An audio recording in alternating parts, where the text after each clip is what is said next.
नमस्कार दोस्तों, मैं राहुल द्विवेदी आपका अपने यूट्यूब चैनल ज्ञान कंसी में फिर से आपका स्वागत करता हूँ।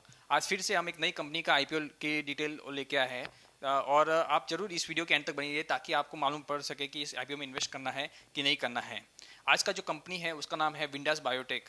सो let's start today video Windlas biotech IPO. Company जो विंडोज बायोटेक है उन्होंने 4 अगस्त से अपना आईपीओ लाया। आज उसका फर्स्ट डे था और उसके बाद उन्होंने जो ओपन रखा है वो 6 अगस्त तक रखा हुआ है। ₹5 पर शेयर का जो फेस वैल्यू है इसका, और इसमें जो प्राइसिंग जो रखा है वो 448 से 460 के बीच में रखा हुआ है। कंपनी ने एक लॉट के लिए आपको 30 शेयर दिए हैं।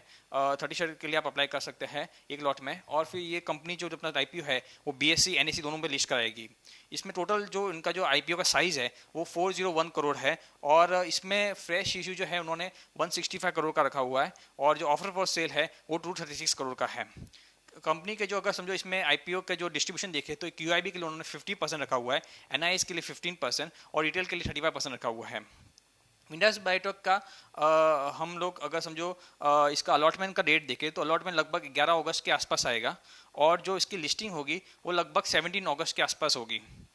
कंपनी का जो मैक्सिमम जो लॉट है वो 14 लॉट्स के लिए आप अप्लाई कर सकते हैं, जिसके लिए 193,200 का इन्वेस्टमेंट करना है। और मिनिमम लॉट के लिए जिसमें 30 शेयर है एक लॉट में, उसमें आपको 13,800 शेयर का 13,800 रुपये का इन्वेस्टमेंट करना है। इसमें अगर प्रोमोटर्स की होल्डिंग देखें तो आज की तारीख में 78% की होल्डिंग है, और जो बाद में आईपीओ के बाद वो 65% तक रिड्यूस हो जाएगी। कंपनी का जो इनकॉर्पोरेशन है वो 2001 में हुआ था। ये देहरादून बेस्ड कंपनी है, और जो पहले इसका नाम विंडास बायोटेक प्राइवेट लिमिटेड था, फिर इसको विंडास बायोटेक लिमिटेड कर दिया है। इसके बाद कंपनी का जो बिजनेस मॉडल देखे तो कंपनी का जो पूरा बिजनेस है वो कॉन्ट्रैक्ट डेवलपमेंट और मैन्युफैक्चरिंग ऑर्गेनाइजेशन के सेगमेंट पे बेस पे है। इसमें क्या होता है, कंपनी के बहुत सारे कस्टमर है जो बहुत ही बड़े कस्टमर है, वो इन लोग को कॉन्ट्रैक्ट बेस पे रखते हैं। उनका मैन्युफैक्चरिंग वो देखते हैं, उनका डेवलपमेंट भी अपना प्रोडक्ट का करते हैं, और उसके बेस पे उनका चलता रहता है, जिसमें कम से कम उनका समझो ना आप 10 से 15% का मार्जिन रहता है, और इस बेस पे उनका बिजनेस ग्रो करता है। कंपनी का अगर एम्प्लॉयज देखें तो आज की तारीख में 900+ एम्प्लॉयज इनके देहरादून फैसिलिटीज़ में है। और इसमें जो ये लोग जो देहरादून जो फैसिलिटीज़ में है और जो ये प्रोडक्ट बनाते हैं वो नेचुरटिकल फार्मास्यूटिकल होता है, और आयुर्वेदिक प्रोडक्ट्स भी अपना वो लोग बनाते हैं। सो कंपनी के 3 बिजनेस मतलब आप बोलेंगे तो 3 बिजनेस वर्टिकल है। पहला जो है सीडीएमओ प्रोडक्ट्स एंड सर्विसेज जो है वो है।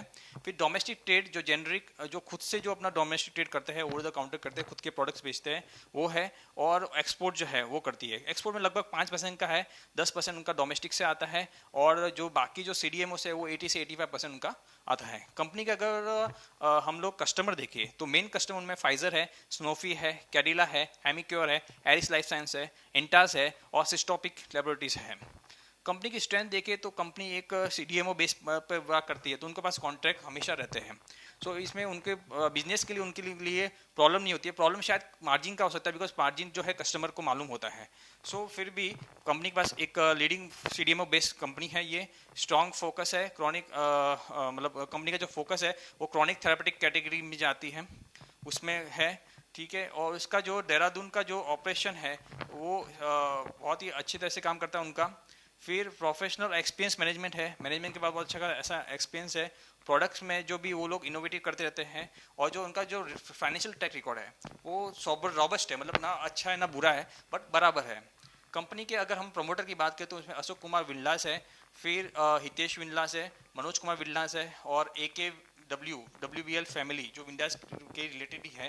तो मतलब जो आप देख सके कि विंडोज फैमिलीज का इसमें बहुत इन्फ्लुएंस है कंपनी के अंदर। मतलब कोई बाहर का कोई प्रोफेशनल आप बोल सके कि कोई भी टाइप का ऑफिसर या सीईओ सीएफओ नहीं है, सिर्फ विंडोज फैमिलीज के ही मेन मतलब फैमिली मेंबर हैं।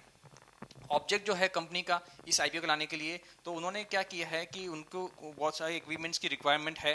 कैपिटल एक्सपांशन करना है देहरादून के प्लांट में जो है उनमें, और फिर बाद में जो अपनी वर्किंग कैपिटल रिक्वायरमेंट जो मतलब लोन है उनको रिड्यूस करना है उसके लिए, और मतलब जो अपनी कंपनी जो पुरानी कोई बोरिंग रहेगी उसको रिड्यूस करने के लिए, और फिर जनरल पर्पस के लिए उनको इस पैसे को यूज़ करना है। कंपनी का हम अगर फाइनेंशियल पर आए तो उसमें जो ईपीएस है उनका अपना 18-19 का 37.65 था, 1920 में रिड्यूस होकर 8.90 हो गया, और 2021 में वो और रिड्यूस होकर 8.70 हो गया। रिटर्न ऑन नेटवर्थ में देखें तो 18.19 है, 8.04 उनका 1920 में है, और 2021 में 8.97। ये बिकॉज ऑफ कैपिटल एक्सपांसन और जो बोरिंग है उसका जो इंटरेस्ट कॉस्ट है उसके वजह से ये सब इफेक्ट है। आज के टाइम में उनका जो नेट एसेट वैल्यू जो है 31 मार्च 21 के हिसाब से वो 109.36 है। एज पर जो डॉक्यूमेंट अगर देखें तो अभी तक उनके पास जो मॉडल पे ये जो कंपनी काम कर रही है उस मॉडल पे बेस पे कोई भी कंपनी अभी तक लिस्ट नहीं है। जो पीयर्स उनकी जो कंपैरिजन करने के लिए कोई लिस्ट नहीं है कंपनी के। और फाइनेंशियल में हम जब जाए तो टोटल असेट जो है कंपनी का तो 31 मार्च 290 में 298 का था, 31 मार्च 20 में 338 का था, और टोटल असेट अभी जो आज के टाइम 31 मार्च 21 के हिसाब से 296 है। टोटल रेवेन्यू देखिए तो 311 करोड़ जो है रेवेन्यू मार्च 19 का था, मार्च 20 का 331 का था, और टोटल रेवेन्यू जो अभी मार्च 21 का है 431 है। मतलब आप देख सकते हैं कि ऑलमोस्ट 100 करोड़ का जंप है 20 और 21 के बीच में। मतलब यहाँ पे उन्होंने रेवेन्यू अच्छा खासा शो किया है। अगर प्रॉफिट आफ्टर टैक्स देखे तो मार्च 19 में 63 करोड़ था, उसके बाद 20 में 16 करोड़ हो गया, और मार्च 21 में 15 करोड़ हो गया। मतलब यहाँ पे एक आप इन्वर्स रिलेशनशिप देखते हैं, रेवेन्यू तो इंक्रीज हो गया बट प्रॉफिट अभी तक उनका प्रॉफिट बहुत मेजरली फॉल हो गया। अभी तक यहाँ पर देखें तो विंडलास बायोटेक को मतलब 22 एंकर से इन्वेस्टमेंट मिला है, 120 करोड़ का इन्वेस्टमेंट मिला है। जो एंकर जो उन्होंने बुक जो अपने आईपीओ के लिए की थी, जो रोड शो किया था उसके हिसाब से, उसमें अगर देखें तो कौन कौन फंड है इसमें है ग्लोबल, इसमें कुबेर इंडिया फंड है, एलआरआई इंडिया अपॉर्चुनिटी फंड है, आईसीआईसीआई प्रूडेंशियल है, निफ्पन इंडिया है, यूटीआई एमएफ है, सुंदरम है, बीएनपी परिवास है, एवेंडस म्यूचुअल फंड है, कैनरा एचएसबीसी है। ये सब म्यूचुअल फंड की कंपनियों ने इसमें अभी रोड शो में जो आईपीओ का जो एंकर इन्वेस्टमेंट है उसमें उन्होंने पार्टिसिपेट किया।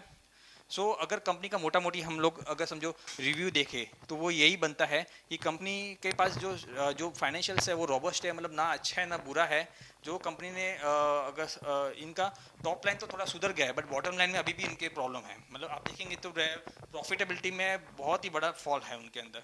और दूसरा ये भी है कि कंपनी ने जो अपने कुछ जो फैक्ट्रियाज या जो अपनी प्रोडक्शन फैसिलिटी कुछ बेच दी थी वापस उन्होंने खरीदी है और उसको वो रिवाइव करने वाली है, जो जिसके लिए उनको कम से कम 2 से 5 साल लग सकते हैं।